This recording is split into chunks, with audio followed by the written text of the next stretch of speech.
ஒளிவெளியும் இருள்வெளியும் நெருங்குவதைப் போல பாரியும் ராசசிம்மனும் நெருங்கினர். பாரி உரிமையை கைவிட்டு நீள்வாளை கைக்கொள்வதைக் கண்டு உளம் நிறைந்த ராசசிம்மன் 2 நீட்வாட்களையும் ஆவேசத்துடன் மோதினான். வாட்களை சுழற்றி காற்றில் பேரொலி எழுப்பி பாரியின் விழிகளில் அச்சத்தை தேடினான். அச்சத்தை கடந்தவனின் விழிகள் அச்சுறுத்துவதாக இருந்தன. ராசசிம்மன் அவனது வாழ்வீச்சில் மிகுந்த செருக்குடன் இருப்பதை பாரி உணர்ந்தான். முதலில் அதை நொறுக்க முடிவு செய்தான். பகைவனை ஏமாற்றும் உத்தியை மீண்டும் செயல்படுத்த எண்ணிய ராசசிம்மன் மெதுவாக முன்னேறினான்.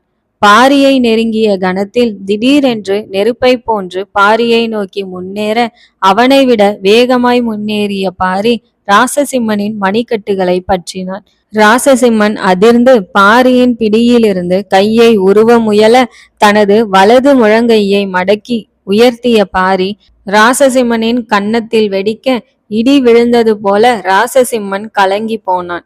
மீண்டும் இடது முழங்கையை உயர்த்தி ராசசிம்மனின் மற்றொரு கன்னத்திலும் இடித்த பாரி கையை விடுத்து எட்டி உதைக்க ராசசிம்மன் பறந்து போய் விழுந்தான். ராசசிம்மன் எழுவதற்கு பாரி காத்திருந்தான். சமாளித்து எழுந்த ராசசிம்மனுக்கு தலை நொறுங்கி போனதை போன்றிருக்க நீண்ட மூச்சிழுத்து தன்னை மீட்டெடுத்தான். இம்முறை பாரியை எச்சரிக்கையுடன் அணுகினான். நெருங்கிய கணத்தில் 2 வாட்களாலும் தாக்க பாரி தனது நீள்வாளால் தாக்கினான். ராசசிம்மன் மின்னலாய் 2 வாட்களையும் சுழற்ற தனது வாளை உடலை விட்டு அதிகம் விலக்காமல் சிறிய அசைவுகளின் மூலம் பாரி தாக்கி போர் புரிந்தான்.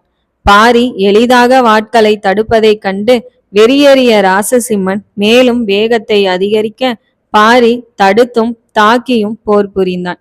தாக்கியவாறு முன்னேறிய ராசசிம்மன் திடீரென்று குனிந்து பாரியின் காலை வெட்ட முயற்சிக்க காலை பின்னிழுத்து முன்னால் வளைந்த பாரி வாளை வீச ராசசிம்மனின் முகத்தை சிதைத்து வெளிவந்தது வாள்.